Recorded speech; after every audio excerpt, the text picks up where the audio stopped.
మన ప్రభువును రక్షకుడైన యేసుక్రీస్తు పరిశుద్ధమైన నామములో ప్రభు సన్నిధికి చేరి వచ్చిన దేవుని బిడ్డలందరికీ నా హృదయపూర్వకమైన వందనాలు. దేవునికి స్తోత్రం. హల్లెలూయా, హల్లెలూయా. మరి ప్రభు యొక్క లెంట్ డేస్, ఈ లెంట్ డేస్లో మరి సిలువను కూర్చున్నటువంటి ధ్యానములో, ఆ సిలువ ధ్యానములో దేవుడు చేసినటువంటి ఆ సిలువ త్యాగములో మనుషులకు కలిగినటువంటి కొన్ని ఆశీర్వాదాల విషయంలో మాట్లాడాలనుకున్నాను. అయితే అయ్యగారు కూడా చక్కని వర్తమానముతో మరి దేవునికి మొరపెట్టినప్పుడు దేవుడు మొరను ఆలకించే దేవుడు. మీరు ప్రార్థన చేసినప్పుడు ప్రార్థనను ఆలకించే దేవుడు కనుక మరి దేవునికి మొరపెట్టు వారమై ఉండాలి. ఈ యొక్క ప్రార్థన ఏం చేస్తుందంట? మీరు ప్రార్థన చేస్తే ఆ ప్రార్థనకి ఎంత శక్తి ఉందంటే, పరలోకపు యొక్క తలుపును తీసే తాళము చెవి కదా. ప్రార్థన అంటే పరలోకపు యొక్క గవిని తెరిచే తాళపు చెవి. అంత పవర్ ఉంది మీ ప్రార్థనలో కూడా. ప్రభువే తెలియపరుస్తారు, మీరు శోధనలో పడిపోకుండా ఉండాలి అంటే ఏం చేయాలంట? ప్రార్థన చేయాలి. ఈరోజు మీరు ఎవరైతే శ్రమల గుండా, బాధల గుండా, అనారోగ్యముతో మరి వేదన గుండా వెళుతున్నారో, అయితే మొట్టమొదటిగా చేయవలసింది ఏమిటి? ప్రార్థన.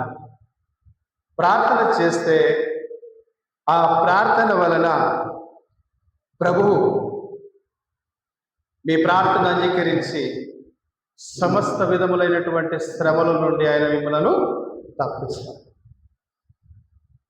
ఇశ్రాయేలీయులు కూడా వారు ఇనుప కొలిమిలో శ్రమల మధ్యలో భరించలేనటువంటి దాసత్వములో వారు ఉన్నప్పుడు దేవునికి మొరపెట్టారా? మూలిగారు. వారి మూలుగును కూడా విన్నటువంటి దేవుడు కనుక మీ యొక్క ప్రార్థనలకు దేవుడే ప్రతిఫలము అనుగ్రహించునుగాక. మరి మొట్టమొదటిగా శిలువ ధ్యానములో ఆశీర్వాదాలు విషయంలో నేను తెలియపరుస్తాను. చక్కగా ఆలకించాలని మనవి చేస్తున్నాను. మొట్టమొదటిగా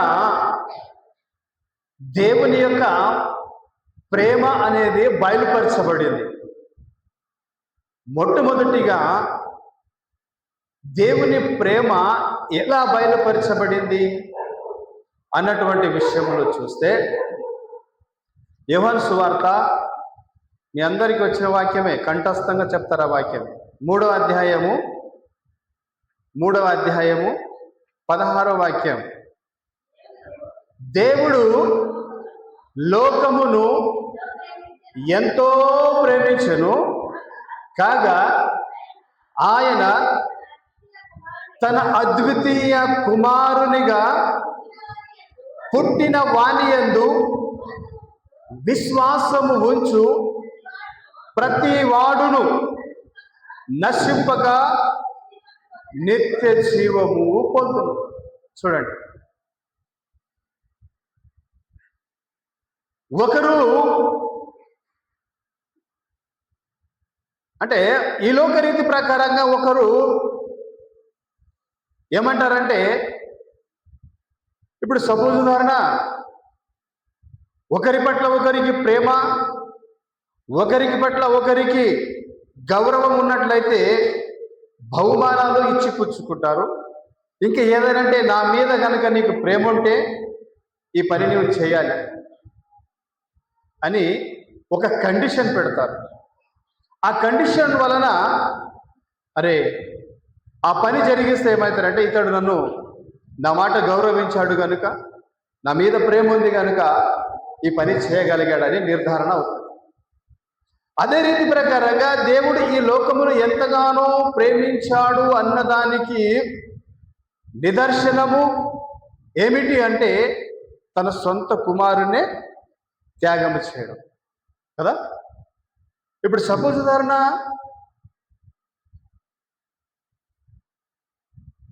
ఒక సందర్భంలో మనము ఒక ఉదాహరణగా ఒక ఎగ్జాంపుల్గా మనము ఒక ఉపమాన రీతిగా చూస్తే, ఒక ఆయన సముద్ర తీరాన ఆ ప్రశాంతమైనటువంటి వాతావరణంలో ప్రవహించే జలం దగ్గర వెళ్ళి ఒక ప్రక్కన పిల్లలందరూ ఆడుకుంటున్నారు, తన పిల్లలతో పాటు ఆయన కూడా ఆ నీళ్ళలో అక్కడ ఎంజాయ్ చేస్తున్నటువంటి సందర్భాల్లో చూస్తే,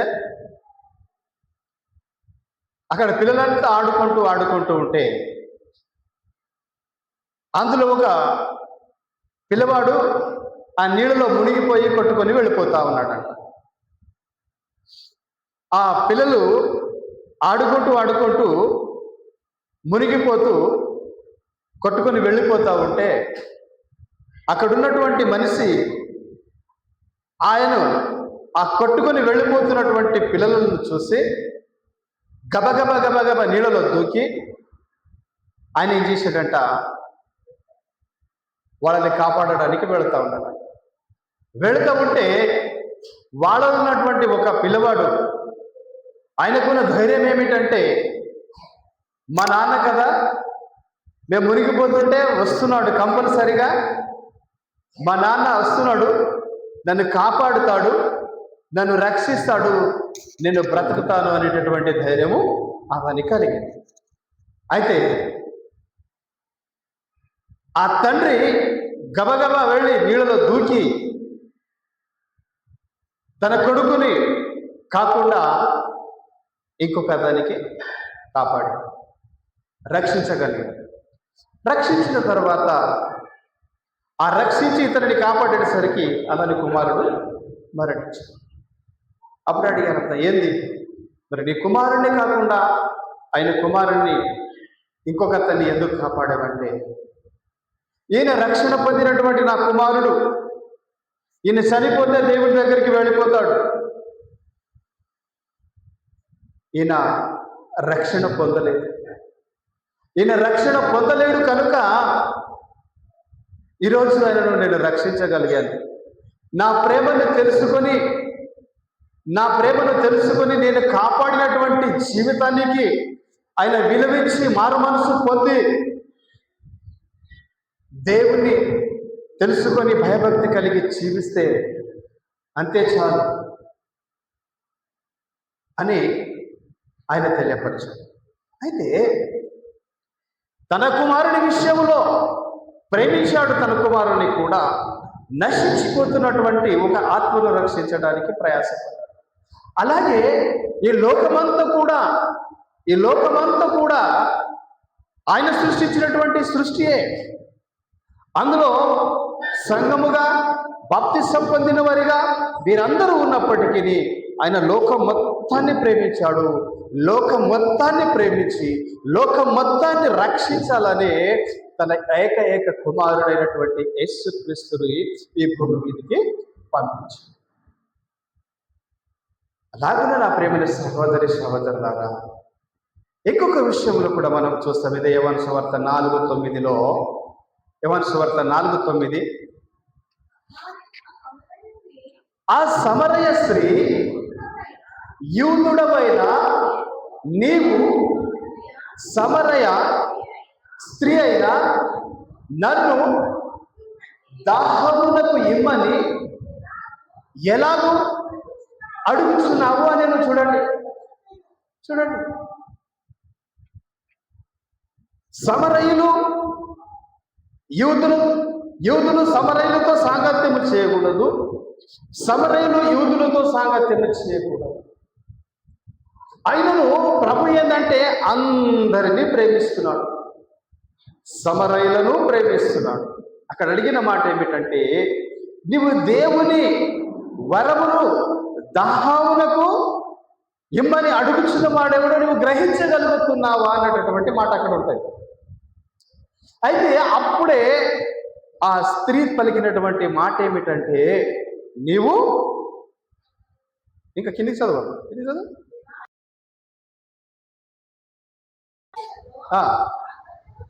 సాంగత్యము చెయ్యరు. అందుకు యేసు, నీవు దేవుని వరమును నాకు దాహమునకు ఇమ్మని నిన్ను అడుగుచున్న వాడెవడో అని అది ఎరిగి ఉంటే నీవు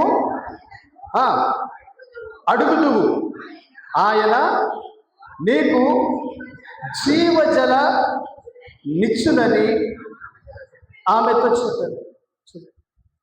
అయితే ప్రేమ అనేది వ్యత్యాసము చూడదు.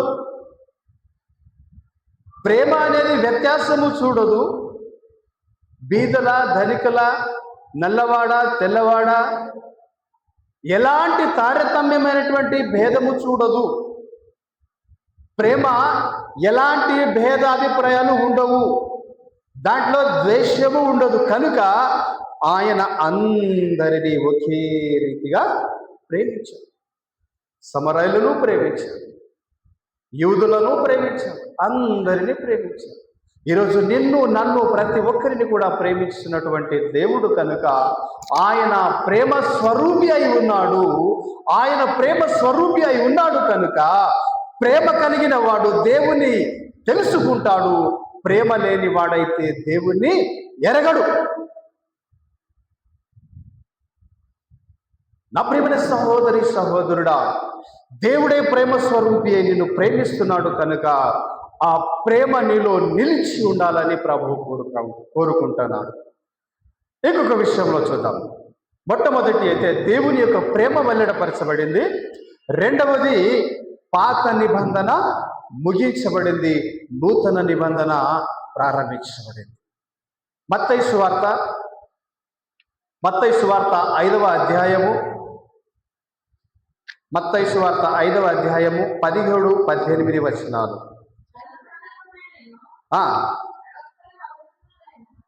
మత్తయి సువార్త 5:17-18 చదవండి. ధర్మశాస్త్రమైనను వచనమునైనను కొట్టివేయవచ్చునని తలంచవద్దు, నెరవేర్చుటకే గాని నేను రాలేదు. ఆకాశమును భూమియు గతించిపోయినను గాని ధర్మశాస్త్రమంతయు నెరవేరు వరకు దాని నుండి ఒక పొల్లైనను ఒక సున్నమైనను తప్పిపోదని నిశ్చయముగా మీతో చెప్పుచున్నాను. ఎవరితో చెప్తున్నాడు? ఇప్పుడు మనతో చెప్తున్నాడు. అనాది కాలములో చూసినట్లయితే, పాత నిబంధన గ్రంథములో నుంచి మనము చూస్తూ వచ్చినట్లయితే, ఆయన జనన విధానము ప్రకటించబడినట్టుగానే ఆయన జన్మించాడు. ఇంకా ఎవరైతే దేవుని యందు భయభక్తి కలిగి ఉండరో, సిద్ధపడి ఉండని వారందరూ కూడా కటిక చీకటిలో త్రోయబడతారు. అక్కడ ఏడ్చుటయు పళ్ళు కొరుకుటయు ఉంటుంది, అగ్ని ఆరదు, పురుగు చావదు. ఇవన్నీ కూడా ఇక రాయబడినాయే. ఇవన్నీ కూడా నెరవేర్చబడతాయి. ఇవి నిశ్చయం. ఈ ధర్మశాస్త్రం అనేది ఏం చేస్తుందంటే, మీలో ఉన్నటువంటి క్రియలు బయట పెడుతుంది. ధర్మశాస్త్రము పాపమేదో ప్రత్యక్షపరచబడుతుంది, కానీ దానిని క్షమించలేదు. కానీ దేవుడైనటువంటి యేసు క్రీస్తు యొక్క శిలువ త్యాగము వలన ఆ యొక్క పాపములకు క్షమాపణ దొరుకుతుందని పరిశుద్ధ లేఖనాల ద్వారా తెలియపరుస్తారు. ఇక్కడ మనం చూసినట్లయితే రోమియోలకు రాసిన పత్రిక 10వ అధ్యాయము 4వ వచనం విశ్వసించు ప్రతి వానికి క్రీస్తు ధర్మశాస్త్రమునకు సమాప్తి అయి ఉన్నాడు. ధర్మశాస్త్రమూలమగు నీతిని నెరవేర్చువాడు దాని వలనే జీవించునని మోషే వ్రాయించున్నాడు. చూడండి, ఇక్కడ నా ప్రియమైన సహోదరి సహోదరులారా,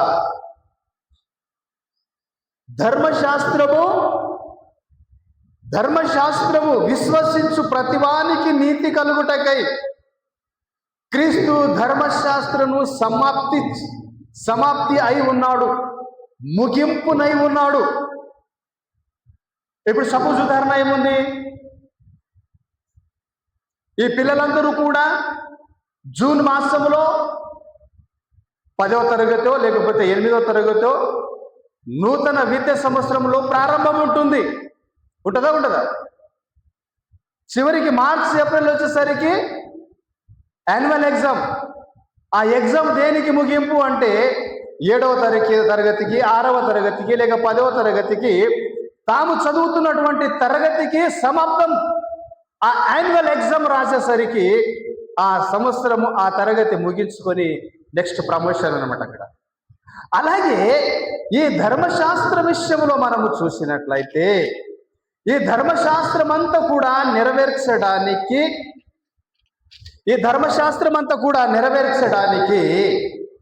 ప్రభువు విశ్వసించిన ప్రతివానికి, ఎవరెవరికి? విశ్వసించని వారికి మరి కదా. విశ్వసించు ప్రతివానికి నీతి కలుగుటకై క్రీస్తు ధర్మశాస్త్రమునకు సమాప్తి అయి ఉన్నాడు. ధర్మశాస్త్రం మూలముగా నీతి నెరవేర్చుటకు దాని వలననే జీవించును. హల్లెలూయా. ధర్మశాస్త్రము నీతి మూలముగా నీతిని నెరవేర్చువాడు దాని వలననే జీవించుతున్నాడని తెలియపరుస్తాం. ప్రత్యేకంగా ఇప్పుడు ధర్మశాస్త్రము నెరవేరుస్తూ దానికి సంపూర్ణముగా పరిపూర్తిని చేసే క్రమంలో ప్రభువు ధర్మశాస్త్రములో తన విషయమై రచించబడినటువంటి ప్రతి అక్షరము, ప్రతి వాగ్దానము, ప్రతి మాట నెరవేర్చడానికి ఆయన ఈ లోకంలోనికి వచ్చినట్టుగా మనం చూస్తాం. అయితే ఇంకొక మాట, కొలస్సీలకు రాసిన పత్రిక 2వ అధ్యాయం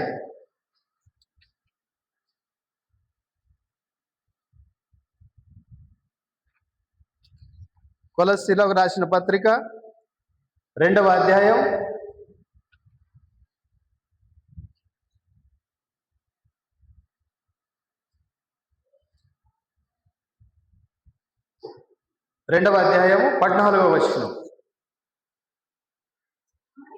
మరియు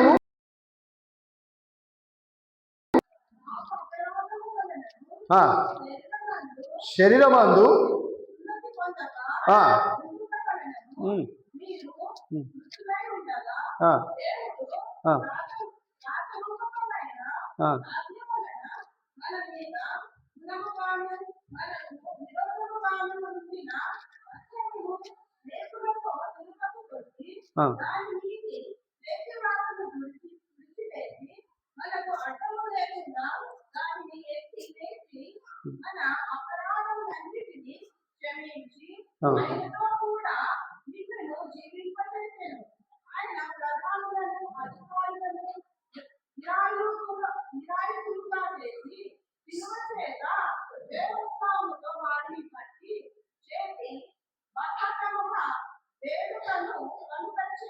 చాలు. ఇక్కడ చూసినట్లయితే నా ప్రియమైన సహోదరి సహోదరులారా, పరిశుద్ధ లేఖనాల్లో మనము చూసినట్లయితే మీరు మృతులై ఉండగా దేవుడు వ్రాతపూర్వకమైన ఆజ్ఞల వలన మన మీద రుణముగాను మనకు విరోధముగాను నుండిన వ్రాతను మేకులతో సిలువకు కొట్టి దాని మీద చేవ్రాతలను తుడిచివేసెను. ఒక నిబంధన సిద్ధపరచబడినప్పుడు సపోజ్ ఒక బాండ్ రాసి పెడతారు. ఒక బాండ్ అనేది బాండ్ పేపర్ అని రాసినప్పుడు అది గవర్నమెంట్లో సబ్మిట్ అయిపోతుంది, అప్లై చేయబడుతుంది. అప్లై చేయబడిన తర్వాత ఆ యొక్క నిబంధన అనేది రాసిన వాడు మరణిస్తేనే ఆ శాసనము చెల్లదు. ఈ ధర్మశాస్త్రం అనేది రాసినటువంటి వ్యక్తి ఆయనే కనుక ఆ చేతి వ్రాతలన్నీ కూడా ఆ శాసనం అనేది ఎప్పుడైతే రాస్తారో ఆ రాసినటువంటి శాసనము అది అమల్లోనే ఉంటుంది. ఎప్పుడైతే ఆ శాసనము రాసినటువంటి వ్యక్తి మరణిస్తాడో మరణించిన తర్వాతనే ఆ శాసనం అనేది రద్దయిపోతుంది. ఆ విధముగానే ఈ ధర్మశాస్త్రము దేవుడే రచించినటువంటి నిబంధనను బట్టి ఆయన మరణిస్తేనే తప్ప ధర్మశాస్త్రం అంతా నెరవేర్చబడుతుందని నిర్ణయం తీసుకొని పాపుల నిమిత్తమై తానే వారి యొక్క అపరాధములను మనుషులకు విరోధమైనటువంటిది ఏది కూడా అడ్డంకము ఏది లేకుండా వాటన్నిటిని కూడా అపరాధములన్నిటిని కూడా క్షమించి ఆయనతో పాటు మిమ్మలను జీవింప చేయడానికే ఈ చేతి వ్రాత అనేది ఏం చేశాడంట, ధర్మశాస్త్రాన్ని సిలువకు మేకులతో కొట్టేసి మనలందరినీ కూడా జీవింప చేసి ఉన్నాడని పరిశుద్ధ లేఖనం ద్వారా ప్రబోధన చేస్తారు. కనుక ధర్మశాస్త్రం అంతా కూడా పాత నిబంధన గ్రంథం అనేది కూడా ముగించబడి ఈ నూతన నిబంధన కృపకాలంలో మనలను ప్రవేశింపచేసి మనలను జీవింప చేయడానికే ప్రభు మరణించినట్టుగా మనం చూస్తాం. కనుక ఇంకొక మాట ముందుకు వెళదాం, సమయం ఎక్కువ అవుతుంటే ముగించడం. అయితే మొట్టమొదటిగా మనం చూసాము దేవుని ప్రేమ వెల్లడపరచబడింది. రెండవ మాటగా మనము చూసాం ఏంటంటే పాత నిబంధనకు ముగింపు పలికి ఈ నూతన నిబంధన అనేది ప్రభు ద్వారా ప్రారంభించబడింది. ఆ తర్వాత ఏమైందంటే ఈ పాత నిబంధన ముగించడముతో సంఘమంతా కూడా కొనబడిందా లేదా? ఎలా కొనబడింది? యేసు రక్తము చేత కొనబడింది. రైట్, అందరికీ తెలిసిన వాక్యమే. రైట్, అపోస్తుల కార్యములు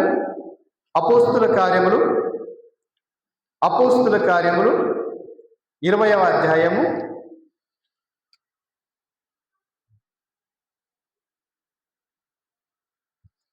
28వ వచనం.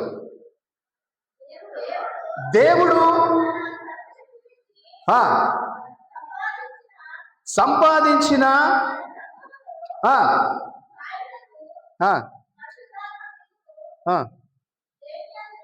చదవమ్మా. ఉంచెను ఆ యావత్తు మందను గూర్చియు మీ మట్టుకు మిమ్మును గూర్చియు జాగ్రత్తగా ఉండుడి. చూడండి, ఇంకా చదవమ్మా. నేను వెళ్ళిపోయిన తర్వాత క్రూరమైన తోడేళ్ళు మీలో ప్రవేశించునని నాకు తెలియను. వారు మందను కనికరింపరు. చూడండి, వారి శిష్యులతో చెప్పిన మాట. మొట్టమొదటి ఇక్కడ మనం చూస్తున్నాం, దేవుడు తన స్వరక్తం ఇచ్చి సంపాదించిన తన సంఘమును కాచుటకు పరిశుద్ధాత్మ మిమ్మును దేని యందు అధ్యక్షులుగా ఉంచెనో ఆ యావత్ మందను గూర్చియు మీ మట్టుకు మిమ్మును గూర్చియు జాగ్రత్తగా ఉండండి కదా. మొన్న రాత్రి విన్నటువంటి వాక్యం కదా, మొన్న రాత్రి విన్నటువంటి వాక్యము విషయంలో మీరు చాలా జాగ్రత్తగా వినాలి. ఏమని విన్నా వాక్యం అది? మిమ్మును పిలిచిన పిలుపు ఎలాంటిదో మీరు గ్రహించాలండి.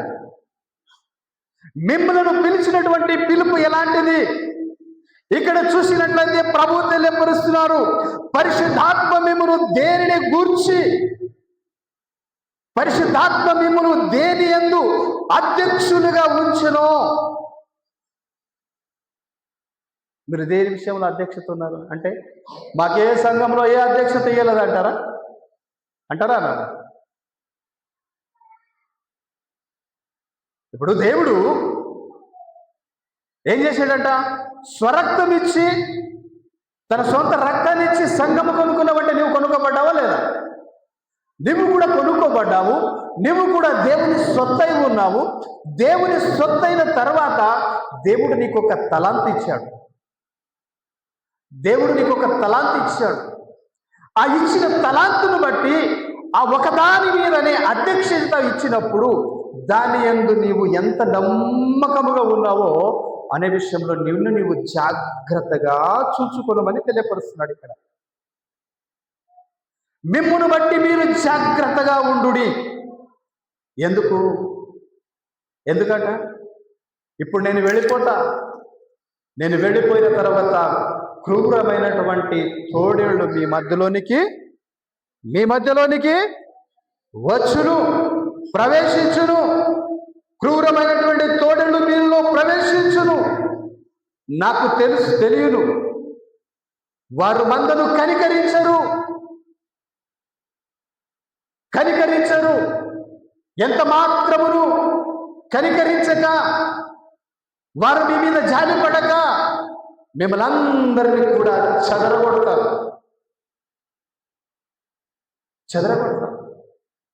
ఎందుకంటే నేను స్వరక్తం ఇచ్చినటువంటి కొనుక్కున్నటువంటి సంఘాన్ని విచ్ఛిన్నము చేసి నానా విధములైనటువంటి చిత్రహింసలు పెడతారు. జాగ్రత్త, మీ విషయమై మీరు జాగ్రత్త. అయ్యగారు తెలియపరిచారు, మొరపెట్టే విషయంలో ఆయన గెత్సేమనే తోటలో ప్రవేశించి ప్రార్థన చేస్తుండగా ఏమైంది? ఆయన శిష్యుల ఎత్తుకు ముమారుగా వచ్చాడు. ముమారుగా వచ్చినప్పటికీ వారు ఏం చేస్తారు? నిద్రపోతున్నారు. వారి కళ్ళు భారమై కళ్ళు మూసుకొని పోతున్నాయి. ప్రార్థన చేయలేక నిద్రపోతా ఉన్నారు.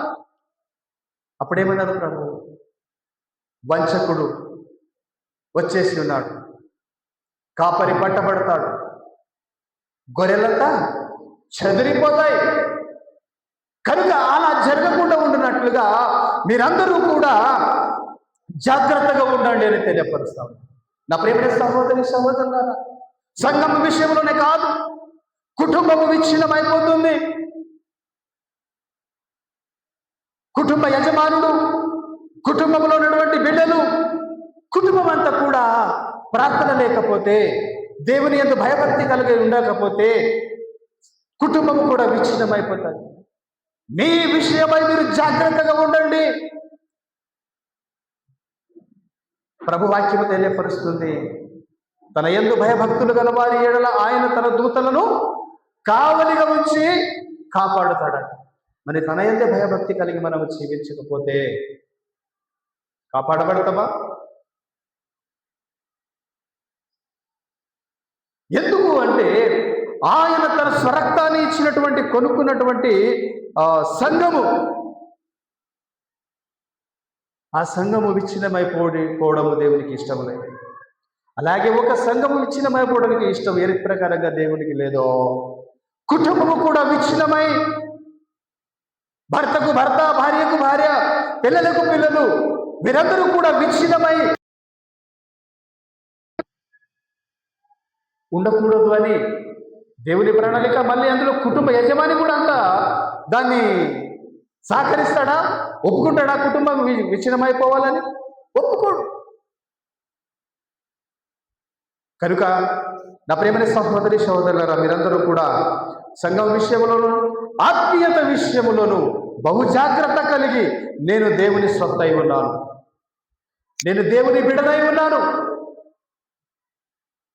నేను దేవుని రక్తం చేత కడగబడి ఉన్నాను, కనుక నా పరిశుద్ధతలో నేను ఇంకా పరిశుద్ధత కలిగి జీవించాలనేటటువంటి ఒక నిర్ణయం కలిగి మనం జీవించాలని తెలియపరుస్తూ ఉన్నాను. ఇంకొక మాట చదువు. ఎఫెసీయులకు రాసిన పత్రిక 5వ అధ్యాయం 25వ వచనంలో కింది లైన్లు ఉంటుంది. మన ప్రభు అయినటువంటి యేసు క్రీస్తు పేరిట, ఎఫెసీయులకు రాసిన పత్రిక 5వ అధ్యాయం 25వ వచనం, పురుషులారా మీరును మీ భార్యలను ప్రేమించుడి, అటువలే క్రీస్తు కూడా సంఘమును ప్రేమించి అది కళంకమైనను మడతైనను అట్టిది మరి ఏదైనను లేక పరిశుద్ధమైనది గాను నిర్దోషమైనది గాను మహిమగల సంఘముగా ఆయన తన ఎదుట నిలువబెట్టుకొనవలెనని వాక్యముతో ఉదక స్నానము చేత దానిని పవిత్రపరిచి పరిశుద్ధపరచుటకు దాని కొరకు తన్ను తాను అప్పగించుకొనెను. చూడండి, హల్లెలూయా. దేని కొరకు చనిపోయాడు యేసుక్రీస్తు? దేని కొరకు చనిపోయాడు? దేని కొరకు చనిపోయాడు? ఇప్పుడు ఇద్దరు ప్రాణ స్నేహితులు ఉన్నాడు అనుకోండి. ఆ ప్రాణ స్నేహితులలో ఒక ఆయనకి ఉరిశిక్ష వచ్చింది అనుకో. అరే, నీవు నా ప్రాణ స్నేహితుడు కదా, నాకు బదులుగా నీవు ఉరి తీయించుకుంటామంటే వాడు ఒప్పుకుంటారా? ఒప్పుకో. ఎందుకు ఒప్పుకో? ఎంత ప్రాణ స్నేహితులైనా కానీ ఒప్పుకో. మరి అలాగే ఇక్కడ ఎవరి కొరకు ప్రాణము తన్ను తాను అప్పగించుకున్నాడని తెలియపరుస్తా ఉన్నాడంటే సంఘము కొరకు. అటువలనే క్రీస్తు సంఘమును ప్రేమించి,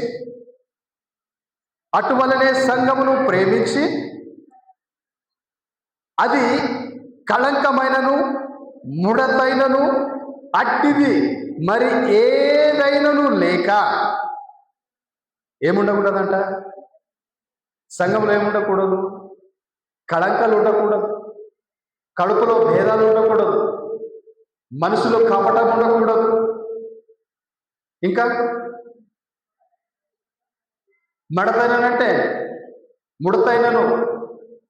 ఇస్త్రీ లేనటువంటి బట్టలు చూసేవంటే ముడతలు ఉంటుంది. అదే ఇస్త్రీ చేసిన తర్వాత సాఫ్గా ఉంటుంది, అది వేసుకున్నప్పుడు బాగా అనిపిస్తుంది. ఒకవేళ ఇస్త్రీ లేనటువంటి బట్టలు వేసుకుంటే ఎట్లా అనిపిస్తాడు? అంటే సంఘము విషయంలో దాచిపెట్టాలు దాపరికాలు మరి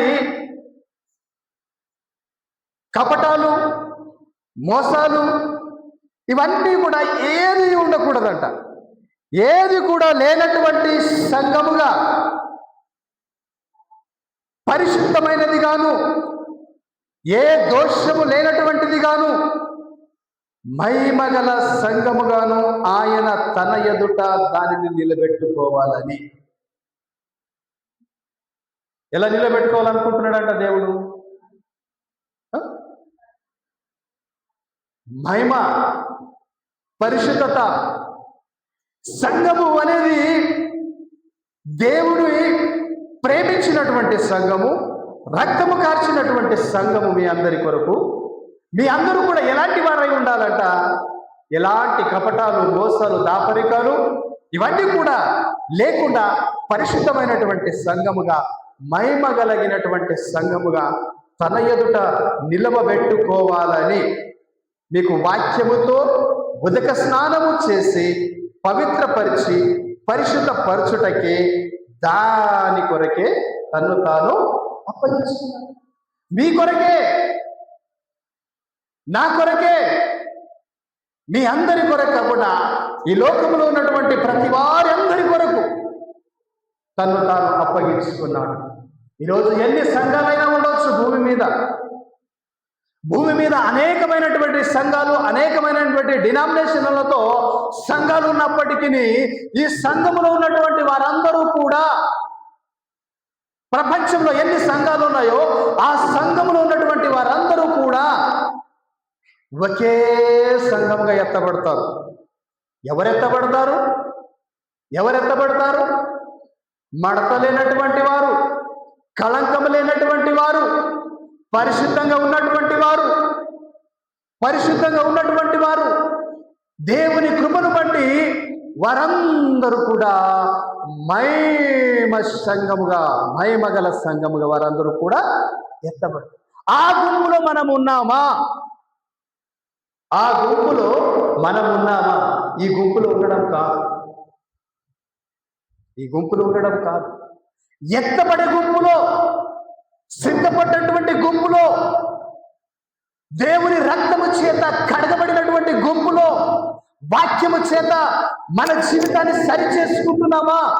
వాక్యము చేత ఎప్పటికప్పుడు పరిశుద్ధతను కాపాడుకుంటున్నామా? విశ్వాస జీవితాన్ని సరి చేసుకుంటున్నామా? నామమాత్రానికి సంఘంలో వచ్చి కూర్చుని ఆరాధించి పాటలు పాడి వెళ్ళిపోవడం కాదండి. ఏ గుంపులో ఉండాలి? ఎత్తబడే గుంపులో ఉండాలి. అది ఇక్కడ సంఘంగా మనమందరం కరెక్ట్గానే కనిపిస్తాము. నా అక్క, నా చెల్లి, నా కోడళ్ళు, లేకపోతే నా తమ్ముడు, నా అన్న, అందరం ఇక్కడ కూర్చుంటాము. సంఘములో కూర్చున్నప్పుడు నీవు మడత, కళంకం, పరిశుద్ధత కలిగి మడత, కళంకము లేనటువంటి వాడికి ఇక్కడ ఉండాలి. అయితే ఆ ఎత్తబడే సంఘములో మనము ఉండాలి.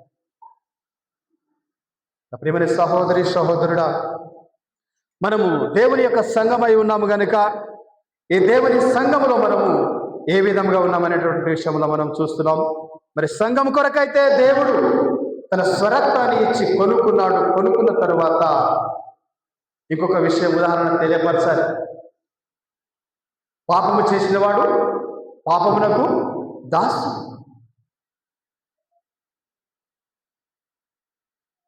పాత రోజులలో ఈ పాటికి ఉండొచ్చు. పల్లెటూరులో ఏముండేదంటే, ఎండాకాలం వచ్చేదంటే కోదలను వదిలిపెట్టేవారు. మేయడానికి ఇంకా ఏ పంట ఉండదు భూమి మీద, అలా మేసి వస్తాయని వదిలిపెట్టేవారు.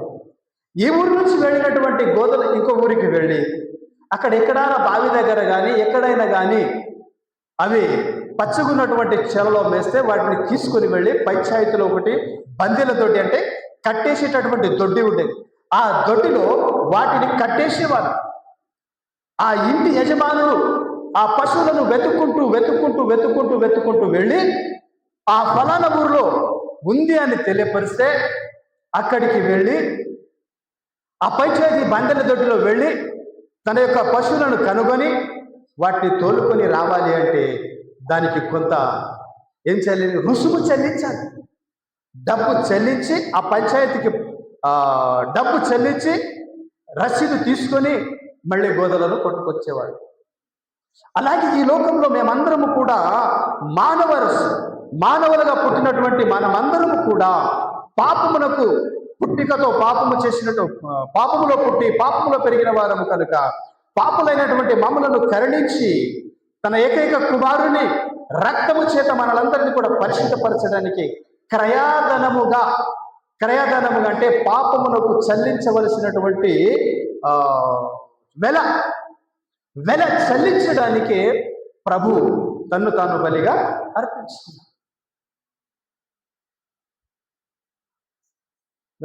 ఇంకొక మాట ముగించేస్తాం. ఇదొక వాక్యం చూద్దాం. ఎఫెసీయులకు రాసిన పత్రిక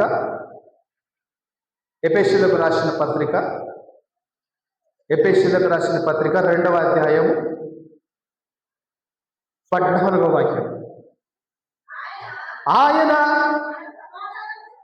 మన సమాధానమై ఉండి మీకును మాకును ఉండిన ద్వేషమును అనగా విధి రూపకమైన ఆజ్ఞల గల ధర్మశాస్త్రమును తన శరీరమందు కొట్టివేయుట చేత మధ్య గోడను పడగొట్టి మన ఉభయులను ఏకము చేసెను. ఏకము చేసెను అంటే ఒక్కటిగా చేసెను, ఒక్కటిగా చేసెను. దేని వలన ఒక్కటిగా చేసి ఉన్నాడంటే ఆయన మన సమాధానమై ఉండి మీకును మాకును ఉండిన ద్వేషము. ఇది ఎవరి విషయంలో అంటే యూదుల విషయములోను సమరయుల విషయములోను మిగతా అన్ని మానవ జాతుల యొక్క విషయములోను అన్యుల విషయములోను ప్రతి ఒక్కరి విషయములో కూడా దేవుడు సమాధానమై ఉండి తన్ను ప్రేమించు వారందరికీ, తన్ను ఆశ్రయించు వారందరికీ ఆయన సమాధానమై ఉండి ఒకరి మధ్యలో నీకున్న భేదము నాకును, నాలో ఉన్నటువంటి భేదము నీకు నాకు మధ్యలో ఉన్నటువంటి ప్రతి ద్వేషము. ఇప్పుడు ఈ మాటలో నేను అనే మాట ఏమిటంటే ఒకసారిగా మనల్ని పరీక్షించుకొని ఒకరికి ఒకరి మధ్యలో ద్వేషము, ఒకరికి మధ్యలో ఒకరికి అసమాధానం కలిగి ఉన్నట్లయితే ఈ వాక్యాన్ని బట్టి మనం ఏం చేయాలి? ఒకరితో ఒకరు సమాధానము పడాలి. ఒకరికి ఒకరి ద్వేషం ఉన్నట్లయితే ఆ ద్వేషాన్ని తొలగించుకోవాలి. ప్రభువే తెలియపరుస్తున్నారు, మీకును మాకును మధ్యన ఉండినటువంటి ద్వేషమును అనగా విధి రూపకమైన ఆజ్ఞల గల ధర్మశాస్త్రమును తన శరీరమందు కొట్టివేయుట చేత మధ్య కూడా పడగొట్టేశాడు. ప్రభువు తొలగించేశాడు. ప్రభువు తొలగించిన తర్వాత నువ్వు అలాగే ఉండడం ఇక దేనికి కదా?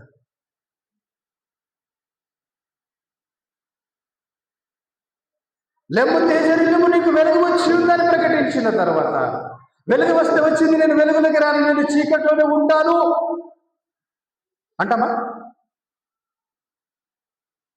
అలాంటి ఏంటి?